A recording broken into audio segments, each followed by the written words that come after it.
आज भी हमें याद है कि जब हम 10वीं कक्षा में पढ़ रहे थे, तब हमारे टीचरों ने हम लोगों को पिकनिक पर पावागढ़ ले जाने की बात की थी। हमारे साथ स्कूल की सारी लड़कियां और टीचर भी साथ में गई थी। करीब 30 बसें थी, जिसमें हम लोग सबसे पीछे वाली बस में बैठे थे।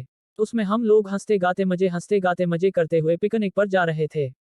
तभी हमारी बस का टायर फट गया और गाड़ी जंगल में खड़ी हो गई। रात में करीब 1:30 बज रहे थे। गाड़ी का ड्राइवर नीचे उतरा और टायर देखकर बोला, मैम आप लोग गाड़ी के नीचे उतर आओ, टायर फट गया है। उसको बदलने में 1-2 घंटे लग जाएंगे। हम सब लोग नीचे उतर गए।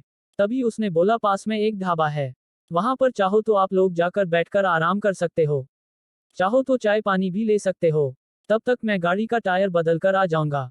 हम लोग पैदल चलकर ढाबे तक आए तो वहां एक बूढ़ा आदमी चाय बना रहा था। हम लोग चाय पी रहे थे कि मेरी नजर ढाबे के ऊपर गई, तो मैंने देखा कि जैसे कोई सफेद साड़ी पहनकर, बाल खोलकर, लाल कलर की लाली लगाकर जोर जोर से हंस रही थी। मैंने डर के मारे आंख नीचे कर ली और नीचे देखने लगी। तभी कोई के चिल्लाने की आवाज आई। बूढ़ा आदमी हम लोगों को बोला, आप लोग यहीं पर बैठो, मैं अभी देख कर आता हूँ, आवाज कौन लगा रहा है। इतना कहकर वह जंगल की तरफ दौड़ता हुआ चला गया। हम तो पहले से ही डरे हुए थे, अब तो मानो शरीर का खून भी सूख गया था। उसी समय हमारी एक सहेली को खून की उल्टियां होने लगी। उसको छोड़कर हम लोग भाग भी नहीं सकते थे। इतने में एक टीचर ने बोला, सब लोग आग जलाकर उसके सामने बैठ जाओ, और सब लोग एक साथ ही बैठना, याद रहे कि कोई अकेले कहीं उठकर नहीं जाएगा। हम लोगों के दिमाग को मानो किसी ने हथौड़े से पीटकर बंद कर दिया हो। हमारा दिमाग काम ही नहीं कर रहा था कि मैं अब क्या करूं। ऐसे देखते देखते करीब 3 बजे बज गए। तभी वह बूढ़ा आदमी जंगल से आ गया और बोला कि यहाँ पर जो आवाज आप लोगों ने सुनी थी, वह भूल जाना, वरना आप लोग पूरी जिंदगी रोते रहोगे।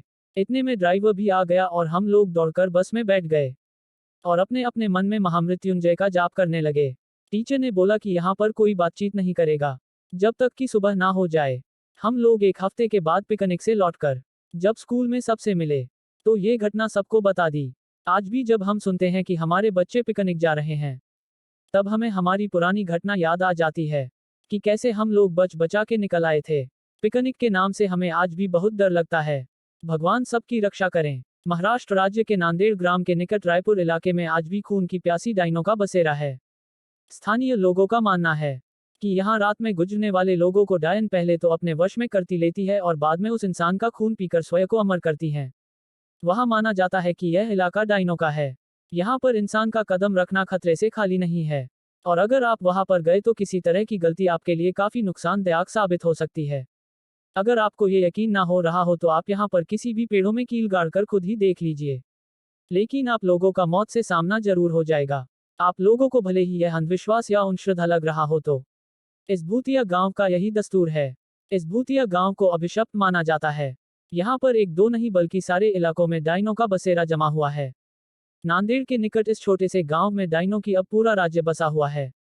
यहाँ पर ऐसा माना जाता है कि पहले यहाँ एक डायन रहा करती थी, लेकिन डायन ने गांव की कुछ लड़कियों की आत्मा को अपने वश में करके उनको अपने साथ लगाए। आज वही लड़कियां इन डायनों के साथ मिलकर खुद को अमर रखने की कोशिश करती है। ये गांव की वही जगह है जहां वास्तविकता में यहाँ के पुरुषों को रात में निकलने पर प्रतिबंध है। कब किस कौन सी जगह पर डायन उन्हें अपने वश में कर ले कोई नहीं जानता है।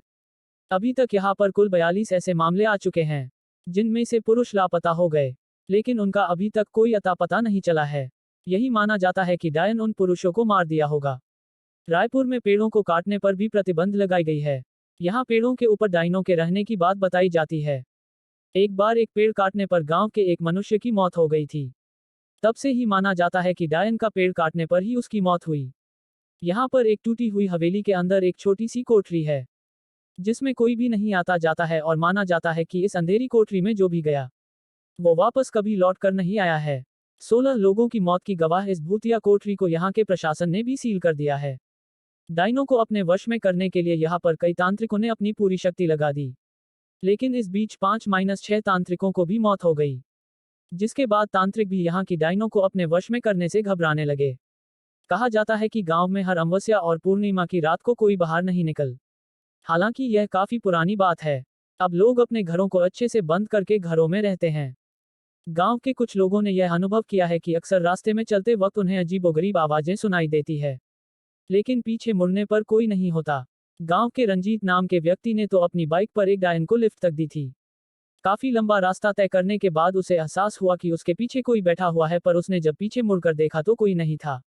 रायपुर के लोगों का मानना है कि यहाँ कई साल पहले एक खूबसूरत महिला के साथ गांव के कुछ लोगों ने बलात्कार किया था। उसे बंदी बनाकर रख लिया और बाद में उस महिला की बेरहमी से हत्या कर दी। इसके बाद वही डायन बनकर यहाँ अपना बदला पूरा करती है।